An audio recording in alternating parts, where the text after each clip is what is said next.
असं आहे की मी जेव्हा रणांगणात उतरतो तेव्हा माझ्या विरोधात कोण उभा राहतो, तो साडू आहे, तो भाऊ आहे, तो मेवणा आहे की मित्र आहे हे बघत नाही. तो माझा प्रतिस्पर्धी मी समजतो.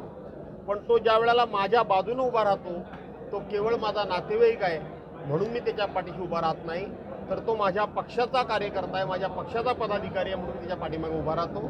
मी परवा राजापूरला राजेंद्र साळवींच्या मतदारसंघात जाऊन प्रचार करून आलो. आज बाळ मानेंच्या मतदारसंघामध्ये प्रचार करतोय. काल संगमेश्वर चिपळूणमध्ये होतो. उद्या संजय कदम जे दापोली खेडमधून मतदारसंघात लढवत आहेत निवडणूक, त्यांच्या मतदारसंघात प्रचारला जाणार आहे. आणि म्हणून इथं बाळ माने साडू तर आहेतच, पण साडू म्हणून मी आलो नाही. आणि उद्धव बाळासाहेब ठाकरे या शिवसेना पक्षाचे उमेदवार म्हणून मी आलो. उदय सामंत यांनी असं म्हटलं की भास्कर जाधव ज्या जिथे सभा घेतात तिथे मला मतदार जास्त मिळतं. असं आहे ना, उदय सामंतांनी फक्त टोमण्यानंच बोलावं, कुचकट बोलावं. तुम्ही काय ब्रह्मदेव लागून गेलात का? भास्कर जाधवांबद्दल उदय सामंत बोलले हा विषय नाही मी कधी ऐकला. पण ते परवा म्हणाले की उद्धव साहेबांनी सभा घेतली, माझी 15,000 मतं वाढली. तुम्ही उद्धव साहेबांची बरोबरी करू शकता? फार डोक्यात हवा गेली आमच्या उदय सामंतांच्या.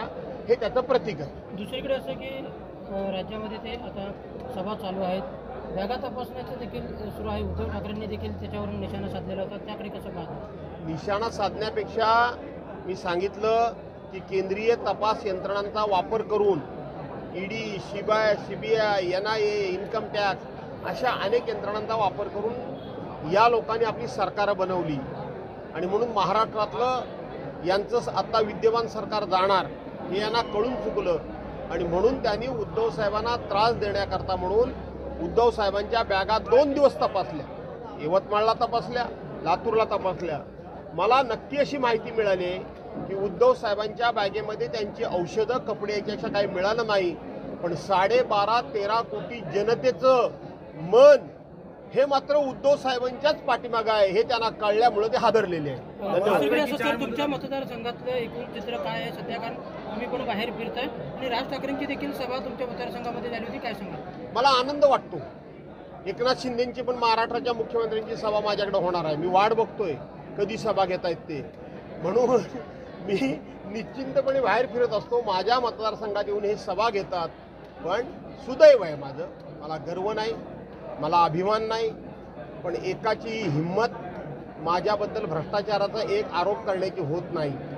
एकाही विरोधी पक्षाच्या नेत्याची माझ्या चारित्र्यावर शिंतोडा उडवण्याची हिंमत होत नाही. एकाही नेता मी माझ्या मतदारसंघामध्ये काम केलं नाही असं म्हणू शकत नाही. लोकशाही म्हणून ते सभा जरूर घेतील, त्याने घ्याव्यात. पण एक प्रकारे ते माझ्या मतदारसंघामध्ये येतात आणि माझ्याबद्दल एकही बरं वाईट शब्द बोलत नाही. हेच खऱ्या अर्थानं माझ्या राजकीय जीवनामधलं माझं कॅरेक्टर सर्टिफिकेट आहे.